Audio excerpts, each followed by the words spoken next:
Allah, the Merciful, the Compassionate. All praises to Allah, the Creator of the universes and their Sustainer, the Provider of believers and unbelievers. And may His choicest blessings be on the seal of His prophets, the last of His messengers and His holy progeny. And in particular, may His special blessings ever continue to flow on that beloved daughter of the Holy Prophet, on Bibi Fatimas Zahra Salamullahi alayha. We have started on the last occasion to discuss that illustrious khutbah that Bibi Sayyida alayha salam presented in the court of the Khalif when Fadak had been confiscated. And we saw that she commenced the khutbah with praising Allah, glorified and exalted, and immediately came on describing how Allah, in His generosity and in His benevolence, provided for all the needs of man before man was even sent on earth.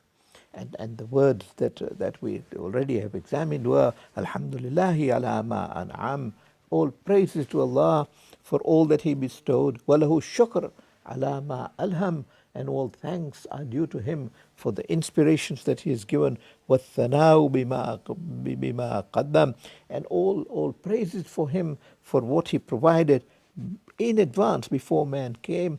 مِنْ عُمُومِ نِعْمِ ابْتِدَاهَا, He created from favors that were already existed. Min umumi ni'ami ibtidaha, from continuing favors He created everything. In other words, the creation of mankind was not out of matters or requirements that did not exist at the time. Allah, glorified and exalted, had all the matters with Him, had all the requirements with Him. If earth was required for the creation of man, earth was available already. If water was required, all these metals that we see in men were already there, and Allah had already them in ample supplies. And ruh was also available. So, because Allah, glorified and exalted, can never be in shortage of anything. Whatever He wants to create, He provides for in ample quantities, and to Him it is kun fayakun, be and everything becomes. But all this, according to Bibi Zahra alayha salam, was already in place, was already in existence. Min umumi ni'ami, from continuing favors, they were there. So it appears that they were in existence for a while, because these are continuing favors. وَسُبُوغِ آلَاءِ أَسْدَاهَا, yes, she says he created out of favors which were prevalent, abundant benefactions which he offered. سُبُوغِ آلَاءِ أَسْدَاهَا وَتَمَامِ نِعْمٍ مِنَنِ أَوْلَاهَا, and perfect grants which He presented. تَمَامِ مِنَنِ, perfect grants which He presented. So you can see that when Allah created men, He did not do so out of ordinary materials. It is indeed from His special favors, from His perfect grants, that He created man, so that man is made in perfection. And then she says, Jamma anil ihsa'i adaduha, plentiful were these favors even to be computable. Such benefactions were too plentiful in their number to compute. Indeed, today when we look at creation, we see the various components that were put into place. We look at ourselves, 19 different metals are used. The hands and the way they work, the nerves, the veins, the arteries, it is a fantastic creation. And all that was in place. And that is only for man. Such is the condition for animals, such is the condition for plants. And animals and plants were already in place when man was created, because they were required for the existence of man, to provide sustenance for man. These are all favors from Allah, glorified and exalted. Favors which we cannot thank Him for. We can only say to Him that your favors are so abundant that we cannot even thank you. And indeed reproduce the words of Bibi Sayyida alayha salam, the way she uses these words in her opening paragraph of her address. So she starts her address setting out these favors from Allah, glorified and exalted, and telling us that even in difficulties, even when you are surrounded by losses, loss of a loving father, loss of a position Allah had given to her husband, loss of property, loss of love, in all such circumstances, the favors of Allah, glorified and exalted, cannot be forgotten. And given the opportunity, she presents these favors with the eloquence and with the beauty that is unsurmountable. That is unsurmountable. Hardly is there, and indeed I dare say there isn't a speech made on the Tawheed of Allah, glorified and exalted, that would surpass the khutbah of Sayyida alayha salam when Fadak was confiscated. In other words, in difficult times, not in times of ease and comfort. So she says, Jamma anil ihsa'i adaduha, the favors that were created for the creation of man are too many, are too plentiful in order even to be computable. There are uncountable favors that Allah, glorified and exalted, used in the creation of mankind. Jamma anil ihsa'i adaduha wa na'i anil jazai amaduha. And the bounties are too vast to measure. Because these bounties flow from all quarters. You look at the plants, they are for the sustenance of mankind. You look at the vast oceans, sustenance for mankind, fish in it, oysters in it. It is incredible. Wherever you look at the heavens, the clouds that provide rain for sustenance of mankind. You look at the sun, the heat that is required for sustenance of mankind. She sums it all up, saying, she's saying, "Wanai anil jazai amaduha," and bounties that are too vast even to compute, even to measure, even to mention in her address.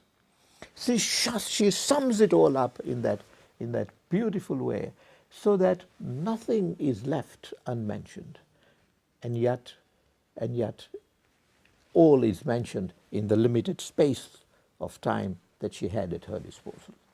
And this is the quality of Ahlul Bayt alayhim salam. And this is why we say, show us another household that can compete the household of the Holy Prophet, peace be upon him, and his progeny.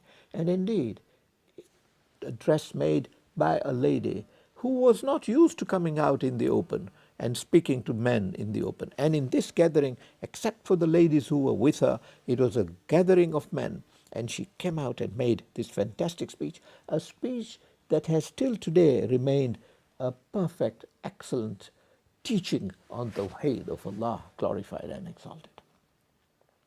And then she says, وَنَاي عَنِ الْجَزَاءِ أَمَدُهَا وَتَفَاوُتْ عَنِ الْأَدْرَاكِ أَمَدُهَا. And their limit was too distant even to realize.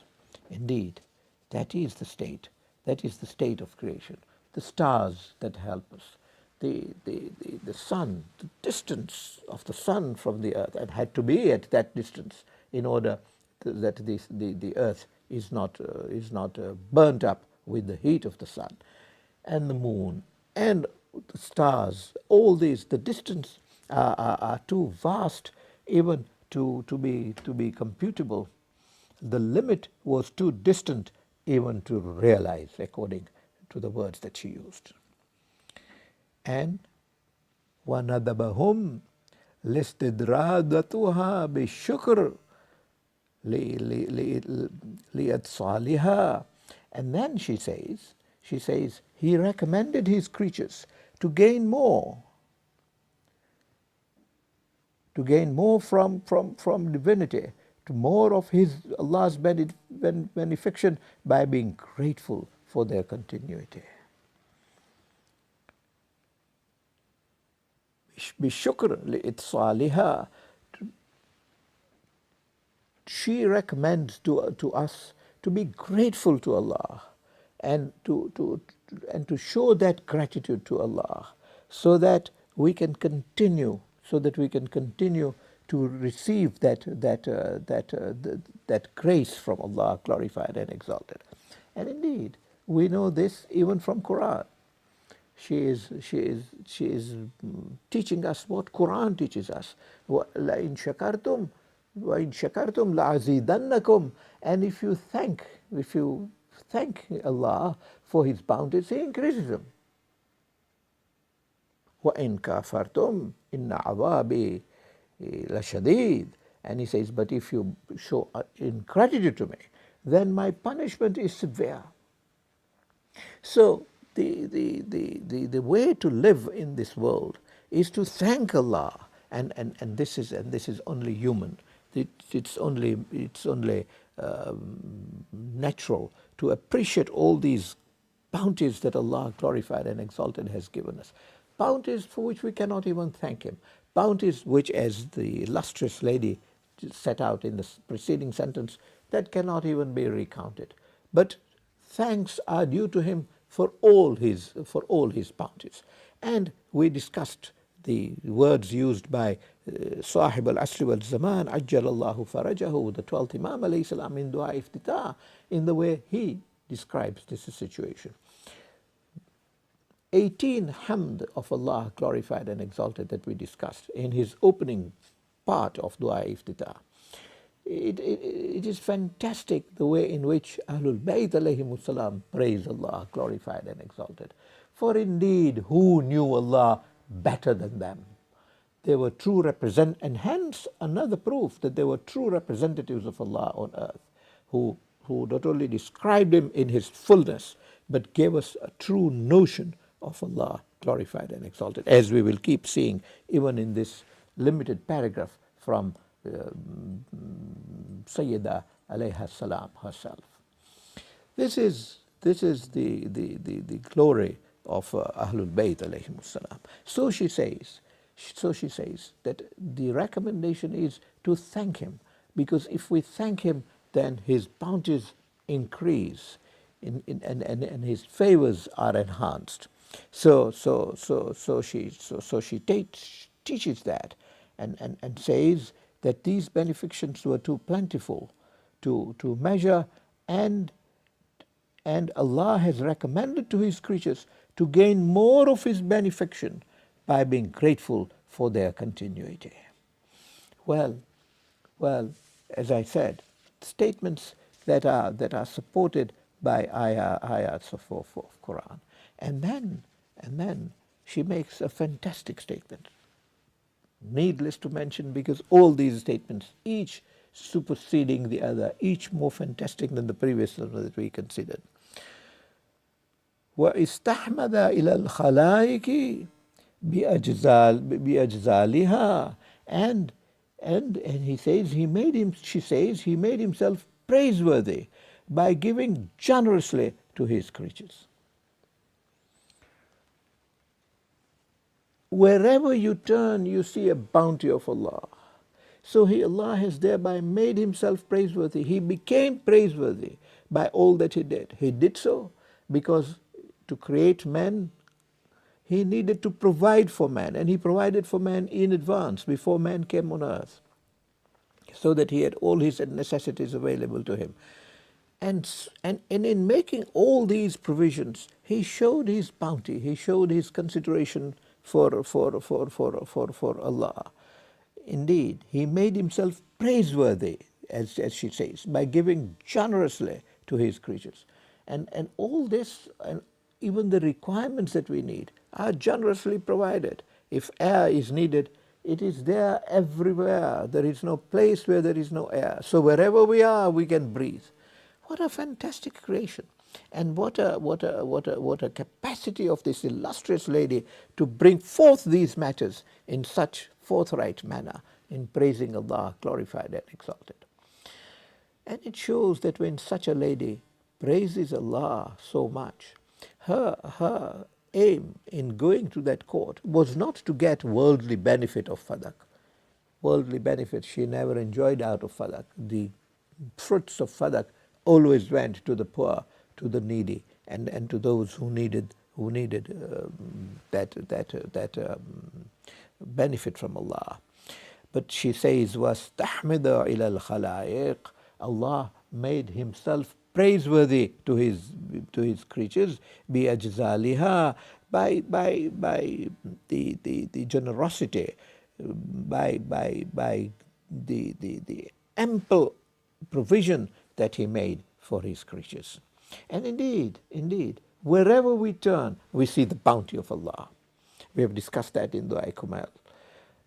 But this is also true in this speech. Wherever we turn, we see the glory of Allah. We see the bounty of Allah. We see the favor of Allah. We see that we could not have done without that favor that He provided for even before He created. وَثَنَا بِالنُّدْبِ عَلَىٰ أَمْثَالِهَا. And He forbade to appoint anybody of likened to him. بِأَمْثَالِهَا. He specifically forbade that, because there is nothing that can be compared to Allah, glorified and exalted. It would be a heinous disaster for men to appoint anybody or even to conceive of anybody who can be likened, ma'adallahi ta'ala, to Allah, glorified and exalted. There is nothing like him, and that surah says it clearly. وَلَمْ يَكُنْ لَهُ كُفُوًا أَحَدٌ. There is nothing that can be likened to Allah, glorified and exalted.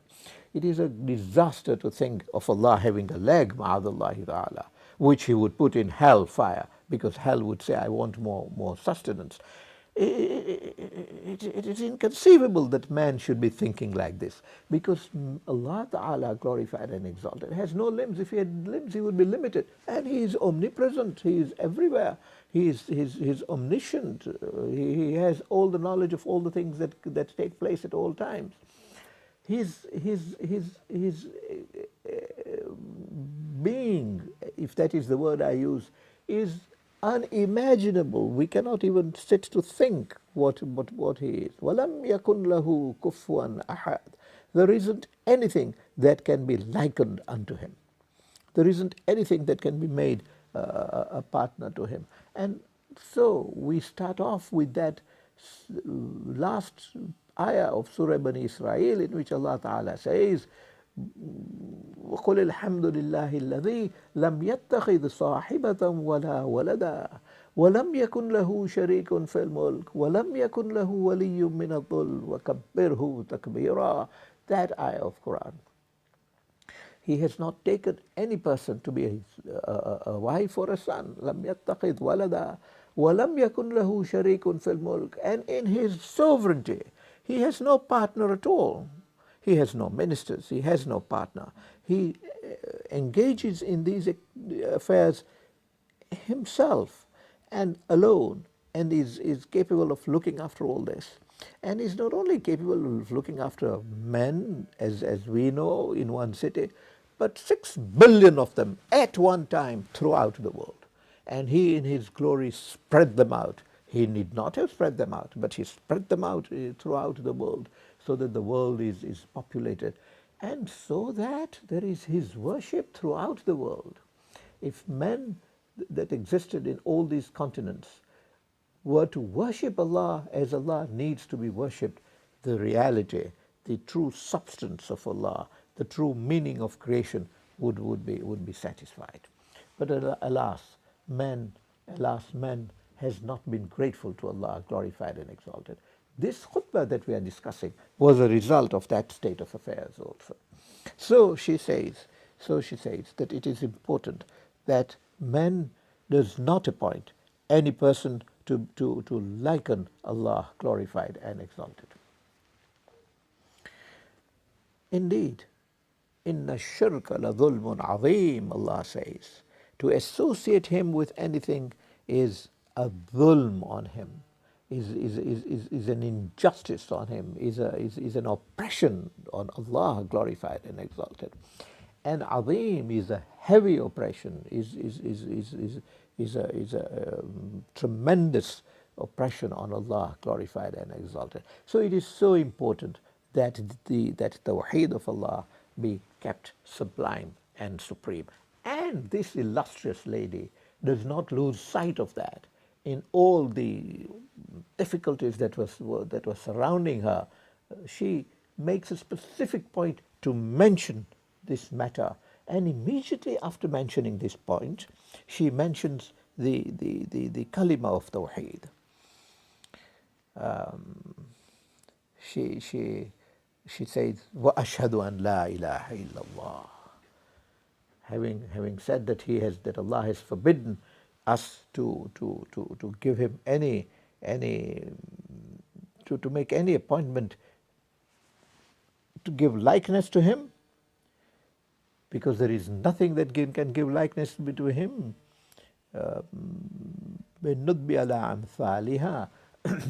No, there isn't anything that is of likeness to him in any respect at all. And we cannot even imagine him.